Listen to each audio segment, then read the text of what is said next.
Bismillahirrahmanirrahim. Assalamu alaikum wa Allahumma salli ala ali Muhammad sallallahu ta'ala alayhi wa sallam. Welcome to Straightforward with Al Hajato. यकीनन सां ख़बर आहे अॼु सभिनीनि खां वॾी ख़बर फैज़ाबाद धरना कमीशन रिपोर्ट आहे जंहिंमें वॾा इंकशाफ कया विया आहिनि जंहिंमें फैज़ हमीद रिटायर्ड आर्मी जे जनरल आहिनि जंहिंखे क्लीन चिट मिली आहे। यकीनन फैज़ हमीद साहब जो वॾो किरदारु हुयो फैज़ाबाद धरने में ऐं जेको मुआहिदो थियो आख़िर में एग्रीमेंट थियो उन ते बि फैज़ हमीद साहब जा सिग्नेचर हुआ।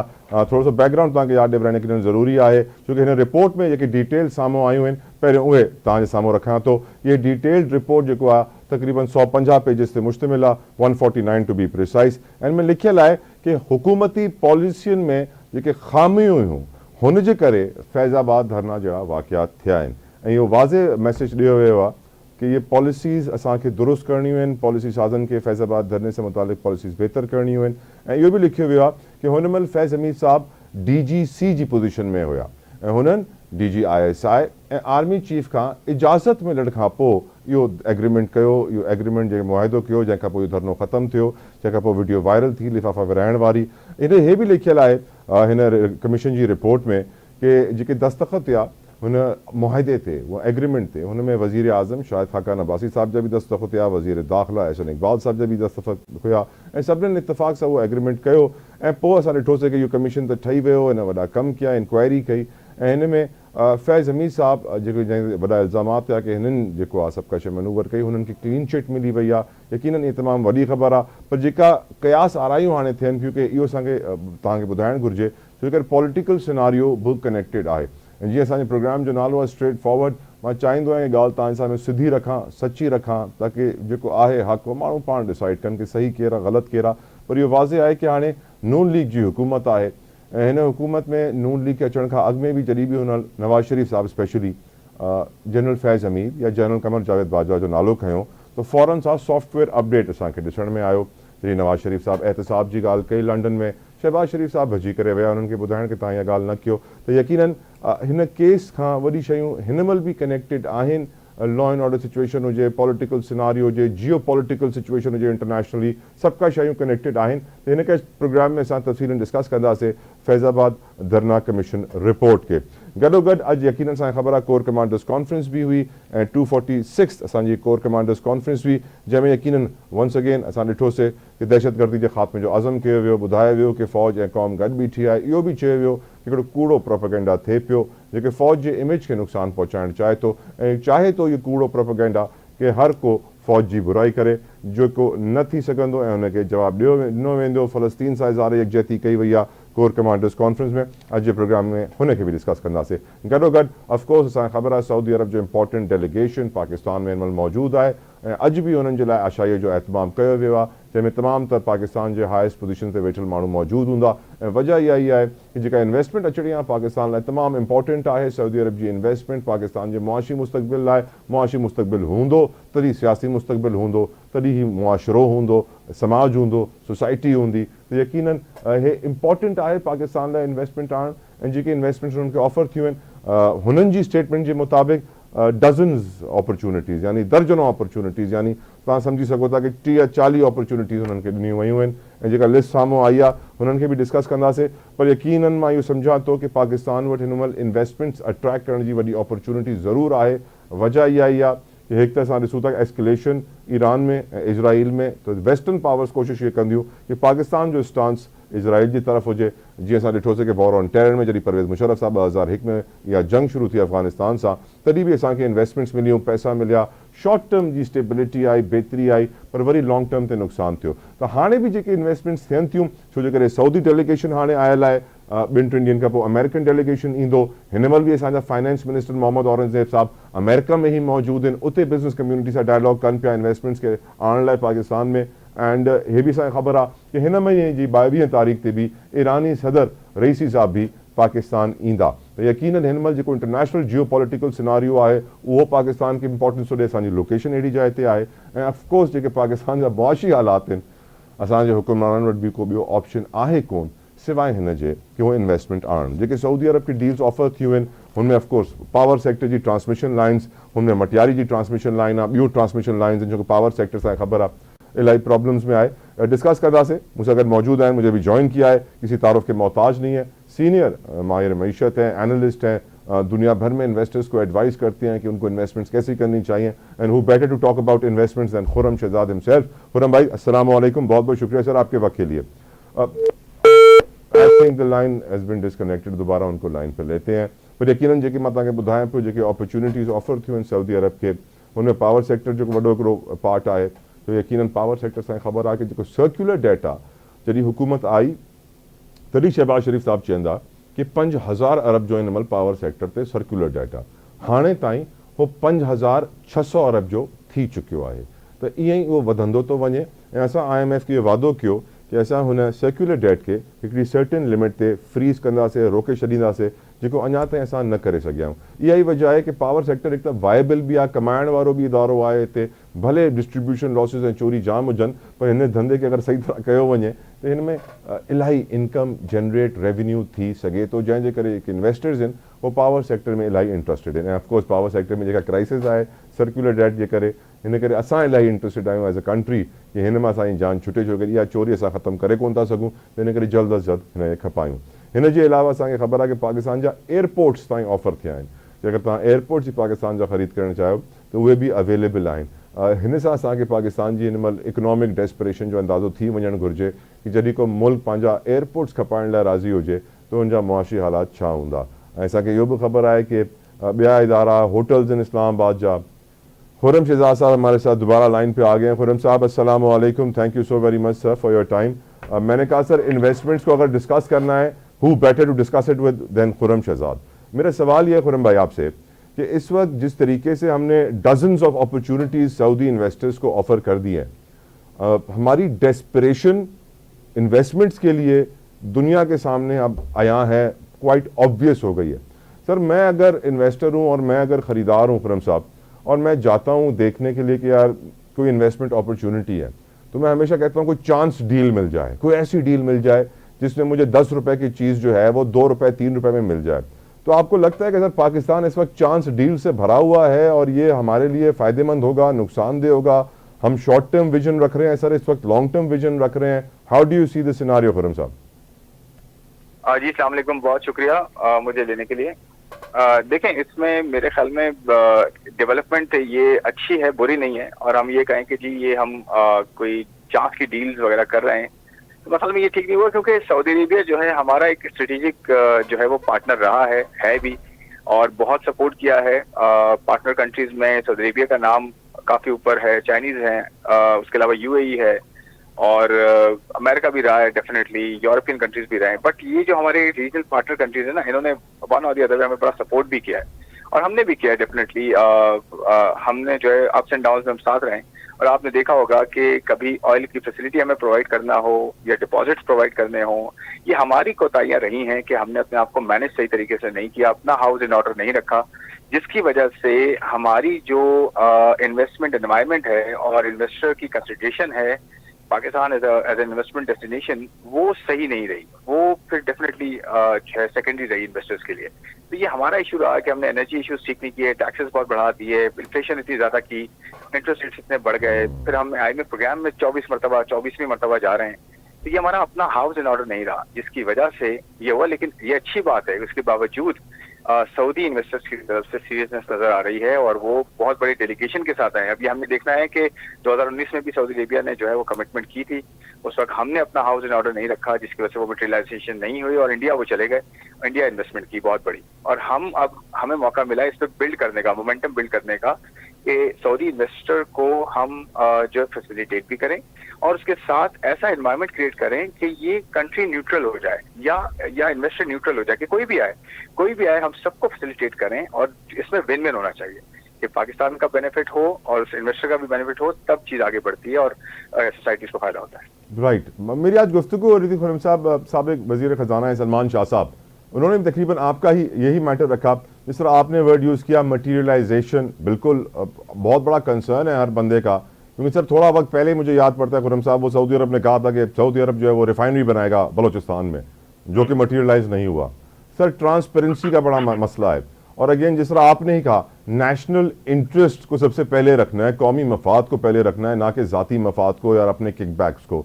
अब डू यू सी कि ये चीज़ें होंगी सर अभी, या हमेशा की तरह ये चीज़ें नहीं होती आई हैं, इस दफ़ा होंगी? इस दफ़ा हम इतने डेस्परेट हैं कि हम कमीशन नहीं मांगेंगे, हम रिश्वत नहीं मांगेंगे, हम किकबैक्स नहीं मांगेंगे, हम इन्वेस्टर्स को सारी सहूलतें देंगे, ब्यूरोक्रेसी तंग नहीं करेगी एनओसी के लिए, लॉ एंड ऑर्डर की सिचुएशन उनको कंसर्न नहीं होंगे।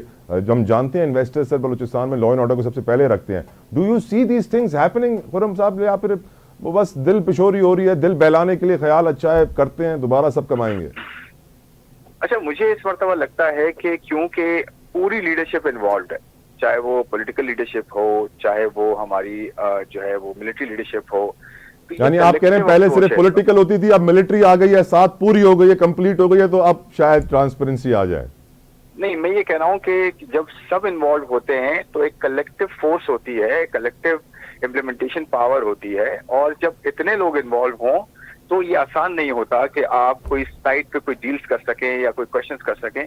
तो मेरे ख्याल में ये हम अफोर्ड नहीं कर सकते कि हम ये चीज ना करें, कि हम फैसिलिटेट ना करें और ट्रांसपेरेंसी ना हो, क्योंकि आईएमएफ हमारे सर पे खड़ा है, एफएटीएफ अभी हमारे सर से हटा था, हमने उसके लिए बहुत काम किया, और फिर अब जो है पूरी दुनिया की नजरें हम पर हैं और हम एक न्यूक्लियर पावर हैं।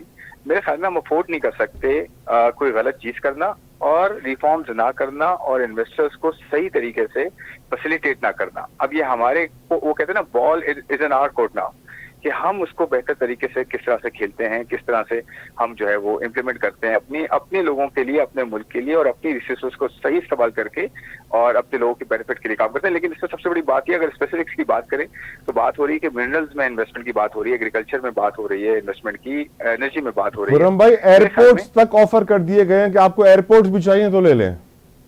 जी जी, देखिए, ये मेरे ख्याल में हम उसको जरा डिटेल्स में देखें तो ये दुनिया भर में होता है कि एयरपोर्ट्स और पोर्ट्स ये सारी प्राइवेट सेक्टर रन करता है, प्राइवेट इन्वेस्टर्स रन करते हैं। इवन नासा जो है, आपको पता है कि कितनी बड़ी जो स्पेस कंपनी है, अमेरिकन है, और उसने अपने जो है सारे कॉन्ट्रैक्ट्स प्राइवेट कंपनीज को दिए हुए हैं, तो उनको सिक्योरिटी का इश्यू नहीं होता। मेरे ख्याल में हमें इस मिथ से निकलना चाहिए, हमें थोड़ा सा खुल के सोचना चाहिए कि जी कौन, देखें बात ये नहीं है कि आप एयरपोर्ट भी ले लें और पोर्ट भी ले लें, अगर डील अच्छी है, हमारा इंटरेस्ट उसमें सर्व हो रहा है, सेफ गार्ड हो रहा है, तो वाई नॉट।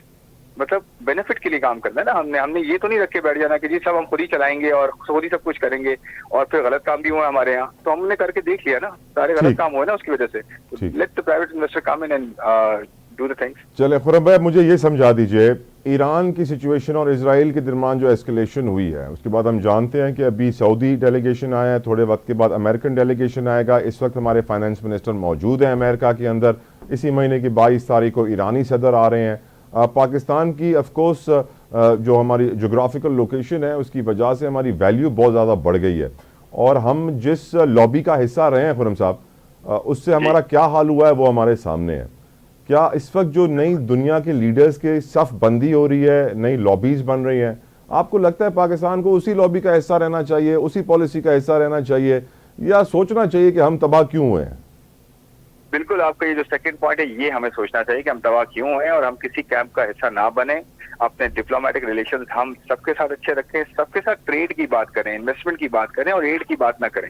और अगर हमसे कोई अनड्यू एडवांटेज मांगता है तो हम उसको जरा सही से जो है एनालाइज करें कि इसमें हमारे मुल्क का, हमारे लोगों का फायदा क्या है। जब भी आप अपना इंटरेस्ट सामने रखेंगे तो आप हमेशा डिसीजन वो करेंगे जो लोगों के बेनिफिट के लिए होगा। तो मेरे ख्याल में ईरान की सिचुएशन और ये इजराइल के साथ जो इश्यूज चल रहे हैं, ये डेफिनेटली बहुत रिस्की सिचुएशन है। इससे ऑयल प्राइसेस पर इम्पैक्ट पड़ सकता है। जो ये रूट गुजरता है गल्फ, पर्शियन गल्फ जो है पूरा, स्ट्रेट ऑफ हॉर्मुज जो है, तो यहाँ पे जो है 20%, 30% ऑयल गुजरता है यहाँ से दुनिया का, और 20% एलएनजी गुजरती है। तो ये बड़ा इंपॉर्टेंट है कि हम इसको अपीज करने में, इसको आसान करने में अपना रोल प्ले करें, रादर देन इसको एस्केलेट करने में रोल प्ले करें, ताकि हमारा एक्सटर्नल जो अकाउंट है जिसमें हम रिपोर्ट करते हैं, एनर्जी बिल बहुत बढ़ जाता है, वो हमारे डॉलर्स पे इम्पैक्ट करता है, रुपये पे इम्पैक्ट करता है, इन्फ्लेशन पे इम्पैक्ट करता है। तो हमें इसको मैनेज करना पड़ेगा हमारी इकोनॉमी। खुर्रम भाई, आखिरी सवाल, ये जो इन्वेस्टमेंट्स आती हैं, दुनिया इन्वेस्टमेंट्स कर रही है सर टेक्नोलॉजी में, R&D में, हम इन्वेस्टमेंट्स अट्रैक्ट कर रहे हैं कि हाँ भाई ये हम ये सामान बेच रहे हैं, हमसे ले लो, हम वो वाली इन्वेस्टमेंट्स अट्रैक्ट क्यों नहीं कर पाते जो दुनिया कर रही है? तला, बहुत अच्छा सवाल आपने किया है, और इसमें मैं ये सजेस्ट करता हूँ आपके प्रोग्राम के तवज्जुह से कि मिसाल के तौर पे सऊदी अरेबिया कॉपर में इन्वेस्ट करने जा रहा है। आपको पता है दुनिया में सेमीकंडक्टर कितनी बड़ी इंडस्ट्री है। आप मोबाइल फोन यूज करें, आप अप्लायंसेस यूज करें, गाड़ियां यूज करें, सब में चिप यूज होती है। और चिप का सबसे बड़ा जो कंडक्टर है बड़ा, वो कॉपर है, और हमारे पास उसके बेताशा रिजर्व हैं। तो ये बहुत बड़ी चीज होगी कि हम अपने लोगों में इन्वेस्ट करें, R&D रिसर्च एंड डेवलपमेंट में इन्वेस्ट करें, और सऊदी अरेबिया से कोई भी इन्वेस्टर आता है उससे ये कहें कि कॉपर के साथ हम इंडस्ट्रियल डेवलपमेंट की तरफ जाएं, वैल्यू एडिशन की तरफ जाएं, ये इंडस्ट्री डेवलप करें, रादर दिन हम सिर्फ मिनरल को जो एक्सट्रैक्ट करके एक्सपोर्ट कर दें। तो हम जो $100 की चीज एक्सपोर्ट कर रहे हैं वो $10,000 की हम एक्सपोर्ट कर सकते हैं। तो ये हमें बिल्कुल करना चाहिए, इसी में फायदा है। अदरवाइज मिनरल्स में सिर्फ इन्वेस्ट करके रॉ मटेरियल एक्सपोर्ट करना, जैसे हम कॉटन करते हैं, बांग्लादेश ने वैल्यू एडिशन में नाम कमा लिया है, हमें अब करने की जरूरत है। अदरवाइज जो है वो बहुत चैलेंजिंग जो एनवायरमेंट हो जाएगा। एडवांसमेंट इतनी हो गई है कि हम अफोर्ड नहीं कर पाएंगे। थैंक यू खुरम शहजाद, आपके कीमती वक्त के लिए बहुत बहुत शुक्रिया, जज़ाकल्लाह खैर।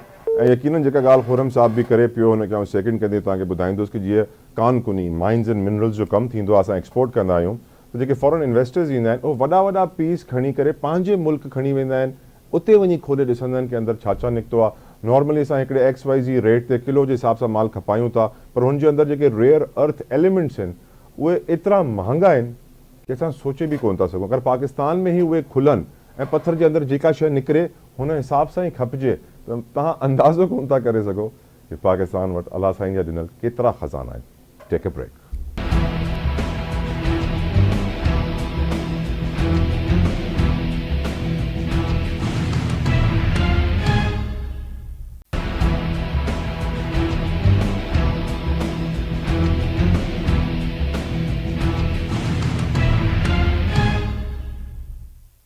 Welcome back. यकीनन फैजाबाद धरना कमीशन रिपोर्ट के बाद बहुत सारे सवालात उठते हैं। एक बड़ा सवाल तो यही उठाया जा रहा है कि क्या नून लीग ने सहूलतकारी का किरदार अदा किया है, क्योंकि यकीनन जो मुआहिदा हुआ था उस पर नून लीग के ही वज़ीर आज़म के दस्तखत थे, उस पर नून लीग के ही वज़ीर दाखिला एहसन इकबाल साहब के दस्तखत थे। तो यकीनन और जिस तरीके से ये रिपोर्ट आई है और क्लीन चिट दी गई है, यकीनन सवाल तो बनता है। पूछेंगे, नून लीग की सीनियर रहनुमा हमारे साथ मौजूद हैं, उस्मा कारदार Sahiba. Usma Sahiba, thank you so very much for your precious time. Usma Sahiba, यकीनन हम जानते हैं, हम भूल जाते हैं, हमारी कौम की बुरी आदत है, हम बहुत जल्दी भूल जाते हैं।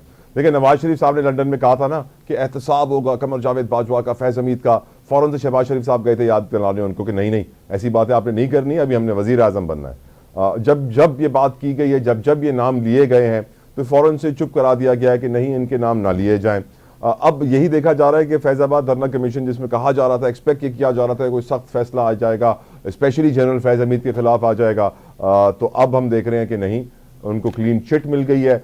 जबकि जो वायरल वीडियोस हैं उस्मा साहिबा, आपने भी देखी हैं, मैंने भी देखी हैं, पूरी कौम ने देखी हैं, लिफाफे बांटते हुए जो कहा जा रहा था कि ये हमारी तरफ से गिफ्ट है, तो फिर भी क्लीन चिट मिल जाना आपको सही लगा? जी बहुत शुक्रिया तला, आपने मुझे इनवाइट किया। देखिए, एक कमीशन बना था, उसकी फाइंडिंग आई है, उसकी रिपोर्ट आई है, और उसमें जो उस वक्त के PM थे शाहिद खान अब्बासी, और जो उस वक्त के इंटीरियर मिनिस्टर थे, उन्होंने जाके स्टेटमेंट्स दी हैं। मेरे ख्याल में वो उससे कुछ वाज़े यही होता है कि सिविलियन हुकूमत ने मदद मांगी थी इस हमारे इदारों से, जिसकी वजह से वो आए, और फिर वो आपने देखा जिस सारा सिलसिला हुआ और किस तरह से वो धरना खत्म हुआ था। तो अब अगर ये स्टेटमेंट्स आ गई हैं तो फिर अब इससे आगे मजीद मेरे ख्याल में अब क्या होता है ये तो वक्त ही बताएगा। और इस कमीशन की रिपोर्ट में उस्मा साहिबा एक और चीज कही है कि हुकूमती पॉलिसियों में खामियों की वजह से ये धरना हुआ, हुकूमत को अपनी पॉलिसियां दुरुस्त करनी होंगी। उस वक्त भी आपकी गवर्नमेंट थी, इस वक्त भी आपकी गवर्नमेंट है। आई होप वो पॉलिसीज रिपीट ना हो मैम। देखिए, सियासी जो हुकूमतें होती हैं, कोशिश तो उनकी बड़ी होती है कि वो एक अच्छे तरीके से चले, लेकिन कई दफा अवाम का, पब्लिक का बड़ा प्रेशर होता है, जिसकी वजह से उनको कुछ अनप्लेजेंट जो है डिसीजंस लेनी पड़ती हैं, जो कि वो आम हालात में ना लें। तो शायद यही वजह है कि ये धरना जो था वो हुआ, और उसको फिर ख़त्म करने के लिए उनको मदद दरकार हुई। क्या पता अगर बेहतर कोई स्ट्रैटेजी अपनाते तो नौबत यहाँ तक ना पहुंचती, लेकिन वो पहुंची, सबने देखा। तो उस्मा साहब, इस रिपोर्ट के अंदर एक और चीज लिखी हुई है कि पॉलिसी मेकर्स को फैजाबाद धरने से सबक सीखना होगा। क्या सबक सीखा हमारे सियासतदानों ने? ये तो वक्त बताएगा, ये तो आपको वक्त बताएगा। और गाजी फाइज ईसा साहब ने ये केस पूरा खुलवाया, मैं तो उनको क्रेडिट दूंगी कि कम से कम वो उसका पूरा पस मंजर खुल के सामने आया और उस पर डिस्कशन भी हुई, उस पर कमीशन भी बना, क्योंकि बहुत सारी इसके इर्द गिर्द चहमगोइयाँ भी होती थी और बहुत सारी कंस्पिरेसी थेरीज भी इसके इर्द गिर्द रिवॉल्व करती थी। लेकिन अब खुल के मामला सामने आ गया है, तो जो अगर इसमें थोड़ी सी कोई कमी कोताही रह गई थी हमारी हुकूमत की, तो उम्मीद है कि आइंदा जो है वो ऐसे नहीं हालात पैदा होंगे। और नून लीग आइंदा से कभी भी ये बात नहीं करेगी कि कमर जावेद बाजवा साहब या फैज हमीद साहब का एहतसाब होना चाहिए। नहीं, ऐसी भी कोई बात नहीं है, लेकिन आपको एक मसलहत के तहत शायद इस वक्त बेहतर है कि इस मौजू पे और बात ना की जाए, लेकिन अकाउंटेबिलिटी तो किसी भी वक्त पे हो सकती है ना, उसमें वो कोई टाइम बार तो नहीं है। बिल्कुल ठीक, बिल्कुल ठीक। और अब मैं यकीनन अब आपसे आपकी गवर्नमेंट की कुछ और एफर्ट्स के बारे में सवाल पूछना चाहूँगा। मरियम साहिबा की हुकूमत ने पहले ऐलान किया कि हम रोटी को सस्ता कर रहे हैं, और फिर हमने देखा वफाक में भी यही हुआ, दूसरे सूबों ने भी फॉलो किया है। इम्प्लीमेंटेशन के थोड़े से प्रॉब्लम्स हैं, लेकिन लग ये रहा है कि हो जाएगा। आज नवाज शरीफ साहब खुद तंदूर पर गए हैं, उन्होंने रोटी को हाथ लगा के चेक भी किया है, नरम है और गर्म थी, वो तोड़ नहीं सके। अगर मेरी टीम बिल्कुल आपको दिखा रही है स्क्रीन पे। तो मेरा सवाल ये है उस्मा साहिबा, यकीनन भूख के लिए सल्लल्लाहु अलैहि वसल्लम ने फरमाया है, नबी करीम ने, कि वो भूख एक वाहिद ऐसी चीज़ है जो इंसान को कुफर पे मजबूर कर देती है। ठीक है, हमने रोटी सस्ती की है, लेकिन जो दूसरी चीज़ें जो मेन रीज़न है महंगाई की, बिजली, पेट्रोल, गैस, उनको हम महंगा कर रहे हैं। रोटी को सस्ता करने से कितनी महंगाई कंट्रोल हो जाएगी मैडम? तलहा, देखें, आपको ग्राउंड रियलिटीज का मेरे ख्याल में हमसे ज्यादा इदराक है मीडिया को। आपको पता है हमारी हुकूमत आने से पहले पेट्रोल की कीमत भी बढ़ गई थी, गैस की कीमत भी बढ़ गई थी, बिजली की कीमत भी बढ़ गई थी। इसका मतलब है कि इसमें हमारी हुकूमत का इतना अमल दखल नहीं था। आपको पता है कि इस वक्त नागुज़ीर है कि हम IMF के प्रोग्राम में जाएं, और हमारी इकोनॉमिक सिचुएशन इतनी चैलेंजिंग है, इतनी दुश्वारियां हैं उसमें कि हम उसके बगैर हमारा गुजारा नहीं है। और आपको ये भी पता है कि उनकी शराइत कितनी सख्त होती हैं, वो तो लेवी को और बढ़ाने के लिए हमें इस वक्त मजबूर कर रहे हैं। और दूसरे आप देखें कि ये कोई भी सियासी जो हुकूमत है वो कभी भी नहीं चाहती कि कोई अनपॉपुलर इस तरह के फैसले हों जिसका जो खमियाजा उनको भुगतना पड़े या जिसका बर्डन जो है वो अवाम के ऊपर पड़े। लेकिन ये वो फैसले हैं जो हमारे कंट्रोल से बाहर हैं। आप देखें, हम ये ऑयल जो है, आप जब पेट्रोल की आप बात करते हैं तो हमारा पूरा सिस्टम इनडायरेक्ट टैक्सेस पे चलता है, जो कि बड़ा एक गलत सिस्टम है, होना नहीं चाहिए। डायरेक्ट टैक्सेस क्यों नहीं हम लोगों से ले सकते, ये खामी है जिसको हमने दूर करना है। तो जब आप इनडायरेक्ट टैक्सेस पे चलाते हैं, लेवी पे चलाते हैं पूरे हुकूमत का सिलसिला, तो एक माचिस की डब्बी जो है वो अमीर और गरीब एक कीमत पे खरीदते हैं, और ये बिल्कुल नाइंसाफी है कि आपका बर्डन जो है वो गरीब के ऊपर जो है वो ज्यादा पड़ रहा होता है। ठीक, लेकिन हैविंग सेड दैट, ऑयल जो है वो हम एक ऑयल प्रोड्यूसिंग मुल्क नहीं है, हम ऑयल इंपोर्ट करते हैं। जो चीज आप ऑयल इंपोर्ट भी करते हैं, स्मगल भी करते हैं, दोनों काम करते हैं जी। तो जो भी है उसकी हमें एक कीमत देनी पड़ती है। हम अपनी कीमत, मनमानी कीमत नहीं लगा सकते उसकी। और जो इस वक्त पूरी इंटरनेशनल आपको पता है कि सिचुएशन डेवलप हो चुकी है। ईरान के ने जब रिटेलिएट किया है, उन्होंने भी हमला किया इजराइल पे, तो ईरान ऑयल प्रोड्यूसिंग मुल्क है, और अब वो जो किल्लत है तेल की वो और मजीद बढ़ के सामने आएगी। और पूरे इंटरनेशनल जो कम्युनिटी है वो एक्सपेक्ट कर रही है कि और मुश्किलात बढ़ेंगी दुनिया में, और तेल की ये सवाल मैं आपसे बिल्कुल पूछूंगा। उस्मा साहिबा, प्लीज अलाउ मी कि मैं वेलकम कर सकूं। अहमद अवैस साहब ने हमें ज्वाइन किया है फ्रॉम पाकिस्तान तहरीक इंसाफ, माहिर कानून भी हैं। एडवोकेट साहब, thank you so very much for your precious time. Ahmad Awais साहब, यकीनन PTI का इस वक्त मुतालबा है कि फैजाबाद धरना कमीशन रिपोर्ट को पब्लिक किया जाए, जिस कमीशन को टैक्स पेयर और पब्लिक के पैसे से तनख्वाहें मिलती हों, यकीनन उसकी रिपोर्ट भी पब्लिक होनी चाहिए। आपकी नज़र में क्यों नहीं पब्लिक हो रही है रिपोर्ट, या क्यों अभी तक नहीं हुई है? और अगर पब्लिक नहीं हुई है अहमद अवैस साहब, फिर भी ज़राए जो है ना वो बहुत सारे नुकात उसके इंपॉर्टेंट पॉइंट्स निकाल के दे देते हैं, क्या वजह है कि पब्लिक नहीं की जा रही है और क्यों आप समझते हैं पब्लिक होना जरूरी है? अहमद अवैस साहब, are you with me? Ahmad साहब, आपको मेरी आवाज आ रही है सर?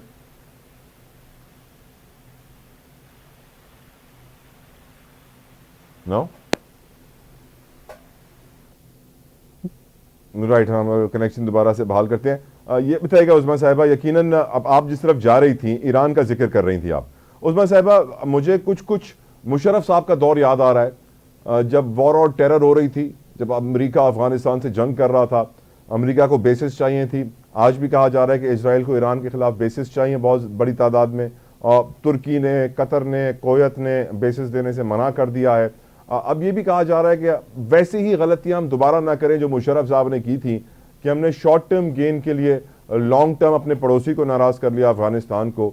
आपको लगता है कि नून लीग की गवर्नमेंट को इस बात का इदराक है, एहसास है कि हम जो इस वक्त इन्वेस्टमेंट्स अट्रैक्ट कर रहे हैं वो शॉर्ट टर्म ना हो, वो लॉन्ग टर्म होनी चाहिए, वो आईटी में होनी चाहिए, वो R&D में होनी चाहिए, वो इस तरह की होनी चाहिए कि जिससे हम अपने पैरों पे खड़ा हो सकें, ना कि बस हमारी भीख मांगने का स्टेज 3 महीनों के लिए आगे बढ़ जाए? बिल्कुल जी, हमारी सारी जो इसी पे है कि हमने किस तरह से पाकिस्तान को अपने पांव पे खड़ा करना है, और उसमें जितने भी हमारे इस खिते के हमारे हमसाया ममालिक हैं उनके साथ बेहतर ताल्लुकात जो हैं वो इसमें शामिल हैं। ईरान के साथ हमारी पाक ईरान गैस पाइपलाइन जो है वो बहुत एक जरूरी मंसूबा है, और वो हमारे लिए हमारी मुश्किलात जो एनर्जी की क्राइसिस हम फेस कर रहे हैं उसमें हमारे लिए बहुत मददगार साबित हो सकता है। तो इसलिए हम उसको कभी भी साइडलाइन नहीं कर सकते हैं। और अभी भी जो हमने दावतनामा दिया है उसमें हमारे जो ईरानियन प्रेसिडेंट हैं उनको हमने इनवाइट किया है पाकिस्तान।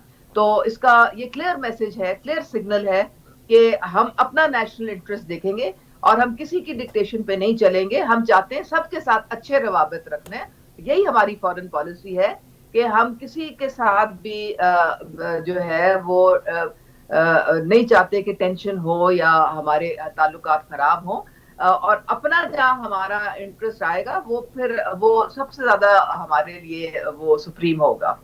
ये बताइए कि आपके जो इस वक्त वजीर दाखिला हैं मोहसिन नकवी साहब, अहमद साहब आ गए हमारे साथ। अहमद साहब, can you hear me sir? Ahmad साहब को मेरी आवाज आ रही है? हेलो जी जी अहमद साहब, आप मुझे सुन सकते हैं? बिलाल से कहना था। जी जी अहमद साहब, आप मुझे सुन सकते हैं? टेक्निकल ग्लिचेस, आई थिंक कुछ प्रॉब्लम है इस वक्त लाइन में। उस्मा साहब, मोहसिन नकवी साहब कहते हैं सोशल मीडिया के कवानीन और सख्त किए जाएंगे, झूठा इल्जाम लगाने वाले को पकड़ा जाएगा। उस्मा साहब, हमारे मुल्क में लोग कत्ल करके आज़ाद हैं, कोई जेवरात चुरा के आज़ाद रहते हैं, बड़े बड़े गुनाह करके लोग आज़ाद हो जाते हैं। ये सोशल मीडिया पे झूठा इल्जाम लगाना ये तो बहुत आम सी बात है। देखिए, बात सारी ये है कि आजकल पाकिस्तान जो है वो बहुत अंदरूनी और बैरूनी चैलेंजेस को फेस कर रहा है। आप चोरियों की बात करते हैं, चलें ठीक है, एक इंडिविजुअल की चोरी हुई उसको नुकसान हुआ, लेकिन जब आप मुल्क एक की बात करते हैं और आप एक 5th जनरेशन वॉरफेयर, एक हाइब्रिड वॉरफेयर में अपने आप को दरमियान में आप पाते हैं, तो ये बहुत एक सीरियस इशू होता है। आप 7 समंदर पार बैठ के कोई बंदा जो है वो वहां से आपके मुल्क में तकसीम पैदा कर सकता है, हेट स्पीच जो है वो नफरतें फैला सकता है। तो ये इतनी एक डेंजरस, खौफनाक बात है कि आपको बाहर से दूर बैठे आपका वो जो दुश्मन है वो आपको यहाँ पे जो है कमजोर से कमजोर तर कर सकता है। और यही हो रहा है, हमारा जो सोशल मीडिया है वो शुतर बेमहार हो चुका है।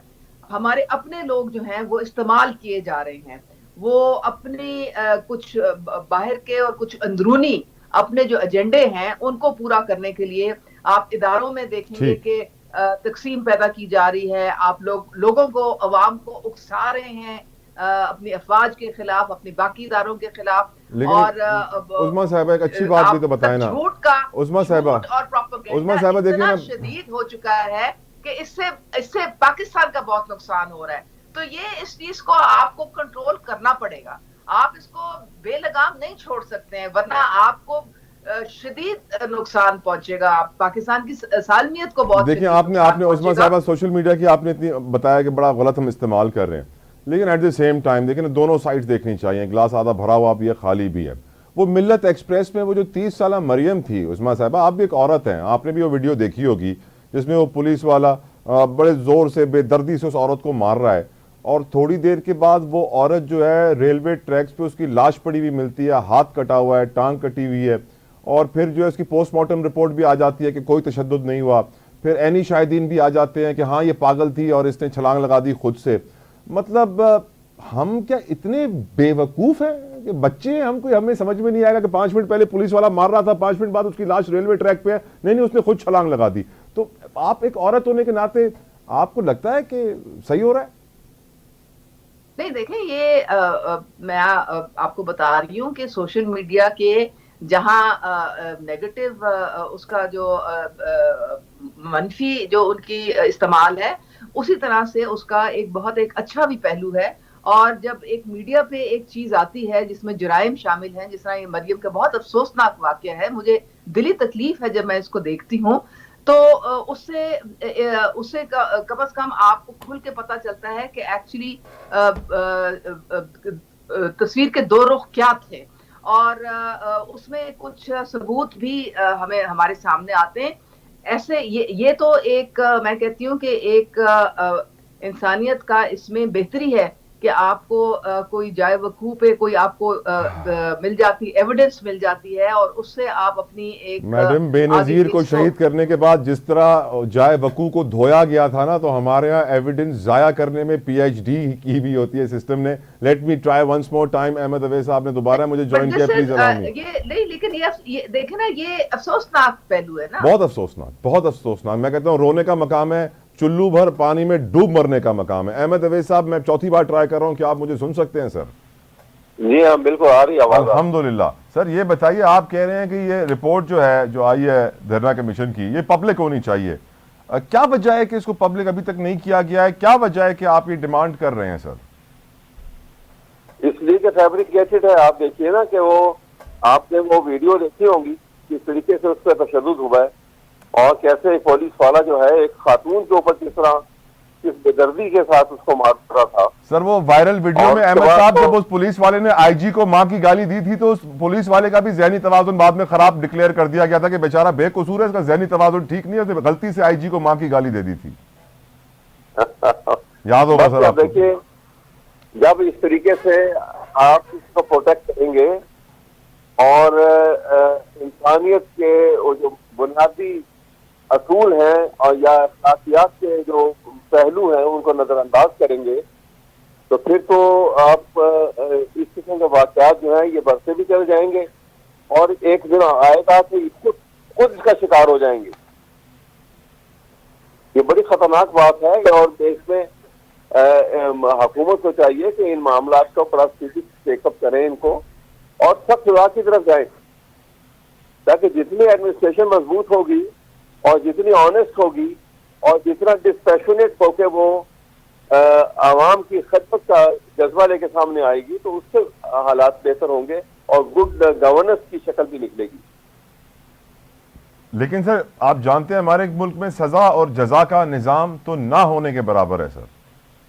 तो आपको उम्मीद है, आर यू स्टिल ऑप्टिमिस्ट? मैं इसलिए कह रहा हूं सर क्योंकि आज कोर कमांडर्स कॉन्फ्रेंस में भी एक ऐसा जुमला इस्तेमाल किया गया है कि पाकिस्तान में झूठा प्रोपेगेंडा किया जा रहा है अवाम और फौज के दरमियान दरार डालने के लिए। और यकीनन जब मैंने बहुत सारे लोगों से पूछा, सियासतदानों से, तो सब कहते हैं कि पीटीआई की तरफ इशारा है। फिर हम ये भी जानते हैं, मोहसिन नकवी कह रहे हैं कि सोशल मीडिया पर सख्तियां बढ़ाई जाएंगी। फिर लोग कहते हैं कि ट्विटर भी बंद हुआ पीटीआई की वजह से, अब मजीद सख्तियां होने जा रही हैं। आपके ऊपर सर अब जो सिस्टम आ रहा है पूरी पावर के साथ, एक ऐसा सिस्टम जिसमें अदल का निज़ाम ना हो, आप लोग तो सर अब अपने सर्वाइवल का आपको सोचना चाहिए। देखिए, सवाल ये है कि हमारे सर्वाइवल का मसला नहीं है, सिर्फ क्वेश्चन तो ये है कि अगर आप ऐसी पाबंदियां लगा देंगे तो अदल के निज़ाम को आप ताकत के निज़ाम से बदल देंगे, क्योंकि अदल का ऑपोजिट लफ्ज क्या है आपको मालूम है ना? अदल जुल्म। का जो ऑपोजिट लफ्ज है वो जुल्म है। जहां अदल नहीं होता वहां जुल्म होता है। और हुकूमत जो है, ये दुनिया की तारीख ये बताती है, और हजरत अली का कौल भी है जी हाँ, कि अदल के बगैर मुआशरा नहीं रह सकता, किसी सूरत कायम नहीं रह सकता। जहां पे जुल्म होगा कुफर वो का मुआशरा निजाम कायम चल नहीं सकता है, रहेगा। जुल्म का निजाम नहीं चल सकता। जुल्म के खिलाफ कभी किसी खामोश सूरत नहीं रहने चल वाला सकता। खुद जालिम बन जाता है। जी हाँ, कुफर का चल सकता है लेकिन जुल्म का नहीं चल सकता, क्योंकि वो ऑपोजिट है अदल का। अच्छा सर, एक और बड़ी कमाल खबर आई है, मैं चाहूंगा दोनों मेहमानों से उसके ऊपर कमेंट ले लूं जल्दी से। उस्मा साहिबा, निगरान हुकूमत में पहले हमने देखा मोहसिन नकवी साहब को नवाजा गया, फिर हमने देखा सरफराज बुगटी साहब को नवाजा गया, काकड़ साहब सेनेटर बन गए दोबारा, और फिर अब खबर ये आ रही है कि जो निगरान वजीर आला सिंध थे उनको ही गवर्नर बनाया जा रहा है। खबर ये जरा अभी कह रहे हैं। तो मैं तो समझ रहा हूँ कि निगरान हुकूमत में आए और अपनी हुकूमत बना ली। कमाल निगरान हुकूमत थी। Would you agree?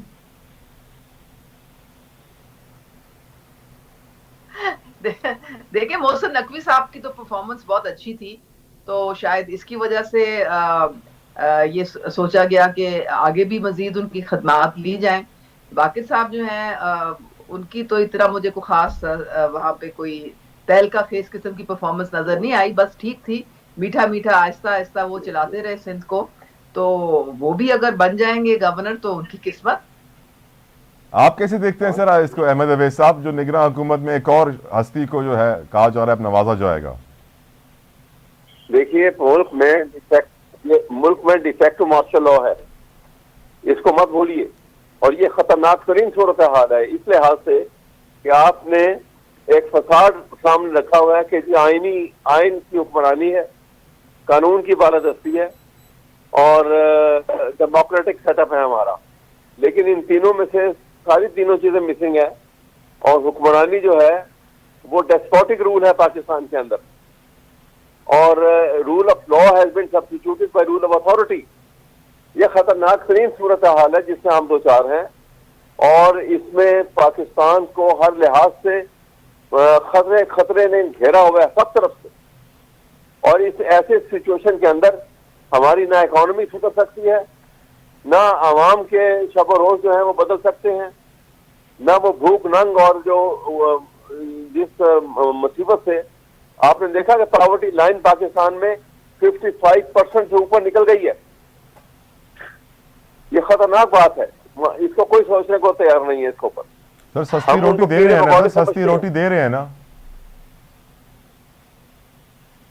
चलें, बहुत बहुत शुक्रिया अहमद अवैस साहब, उस्मा कारदार साहब, I am out of time. बहुत बहुत शुक्रिया आप दोनों मेहमानों ने गिरामी का अपने कीमती वक्त के लिए। प्रोग्राम जो आखिर में हम यही चेंदुस कि असां के हकीकत ख़बर आहे, असां के हालात जो मुकम्मल अंदाज़ो आहे, पर वरी भी तॾहिं बि असां पंहिंजी आदतूं कोन था मटियूं, असां पंहिंजो अंदाज़ कोन था बदिलियूं। जेसि ताईं पंहिंजी आदतूं कोन चेंज थींदियूं, अंदाज़ कोन मटिजंदो, तेसि ताईं असां अॻिते कोन वधी सघंदासीं। ऐं हाणे जेको आहे हाल अहिड़ो थी वियो आहे कि हाणे बि असांखे रियलाइज़ न थियो कि असां कहिड़ी सिचुएशन में कहिड़े स्टेज ते अची विया आहियूं।